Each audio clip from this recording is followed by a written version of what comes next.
দর্শক, আপনি জানেন কি এশিয়ার মধ্যে অন্যতম আকর্ষণীয় বাজারের মধ্যে মালয়েশিয়া চলে আসে।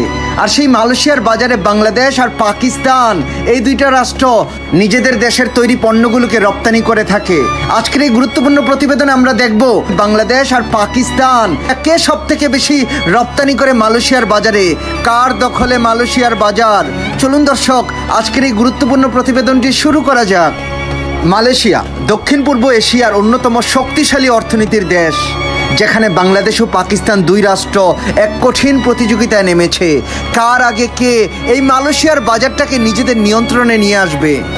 দর্শক, আপনি জানেন কি ইসলামিক রিপাবলিক অফ পাকিস্তান এই রাষ্ট্রের কোন কোন পণ্যগুলো সব থেকে বেশি জনপ্রিয়তা অর্জন করেছে মালয়েশিয়ার বাজারে? আমরা যদি পাকিস্তানের পণ্যের দিকে তাকাই তাহলে দেখতে পাই পাকিস্তানের উন্নত মানের চাল, গম, ফলমূল, আম, কাঁঠাল, খেজুর, টেক্সটাইলের কাঁচামাল এবং পোর্টস আইটেম সহ পাকিস্তানের লেদার ইন্ডাস্ট্রি বিপুল পরিমাণে পাকিস্তানের এই পণ্যগুলোকে মালয়েশিয়ার বাজারে রপ্তানি করে থাকে। আর মালয়েশিয়া অত্যন্ত জনপ্রিয়তা অর্জন করেছে পাকিস্তানের এই পণ্যগুলো। আর বাংলাদেশের সাথে মালয়েশিয়ার রয়েছে দীর্ঘদিনের সম্পর্ক। মালয়েশিয়া থেকে বাংলাদেশের ব্যবসা বাণিজ্য করাটা পাকিস্তানের তুলনায় কিছুটা সহজ। দর্শক, আপনি জানেন কি বাংলাদেশের কোন পণ্যগুলো সব থেকে বেশি রপ্তানি হয়ে থাকে মালয়েশিয়ার বাজারে?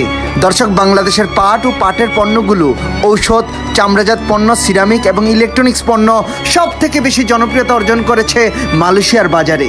দর্শক, একটা গুরুত্বপূর্ণ বিষয় আপনি জেনে অবাক হবেন, বাংলাদেশ এবং মালয়েশিয়ার মধ্যে একটা গুরুত্বপূর্ণ চুক্তি আছে, যার ফলে বাংলাদেশের পণ্য খুব সহজে মালয়েশিয়ার বাজারটা নিয়ন্ত্রণে নিতে পারছে।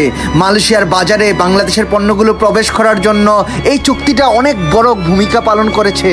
দর্শক, আপনি যদি মালয়েশিয়ার বড় বড় শপিং মল, মালয়েশিয়ার সুপার শপ সহ মালয়েশিয়ার বড় বড় বাজারগুলোতে মেড ইন বাংলাদেশি পণ্যগুলো বিক্রি হচ্ছে, অত্যন্ত জনপ্রিয়তা অর্জন করেছে বাংলাদেশের তৈরি পণ্যগুলো। তবে পাকিস্তানও কিন্তু পিছিয়ে নেই, পাকিস্তানের পণ্যগুলোও অত্যন্ত জনপ্রিয়তা অর্জন করেছে মালয়েশিয়ার বাজারে। দর্শক, আজকের এই প্রতিবেদনের সব থেকে গুরুত্বপূর্ণ প্রশ্ন, বাংলাদেশ আর পাকিস্তানের মধ্যে কে সব থেকে বেশি আয় করছে মালয়েশিয়ার বাজার থেকে? দর্শক, আমরা যদি দেখি সর্বশেষ তথ্য অনুযায়ী বাংলাদেশ বিপুল পরিমাণে মালয়েশিয়ার বাজারে রপ্তানি করে প্রতি বছর আয় করে প্রায় 9,000 কোটি টাকা। আর পাকিস্তানের আয় মালয়েশিয়ার বাজার থেকে প্রায় 8,000 কোটি টাকা। দুই দেশের একটা ভয়ঙ্কর লড়াই চলছে মালয়েশিয়ার বাজারে। দর্শক, মালয়েশিয়ার বাজারে বাংলাদেশ আর পাকিস্তানের পণ্যের এই ভয়ঙ্কর লড়াই সম্পর্কে আপনি আপনার মূল্যবান মতামত কমেন্ট করে আমাদেরকে জানিয়ে দিন। এরকম আরও ভালো ভিডিও নিয়মিত পেতে আমাদের চ্যানেলটি সাবস্ক্রাইব করুন, ভিডিওটি ভালো লাগলে লাইক করুন এবং আপনার পছন্দের মানুষের সাথে ভিডিওটি শেয়ার করুন। আজকের মতো এতটুকুই থাক। আল্লাহ হাফেজ।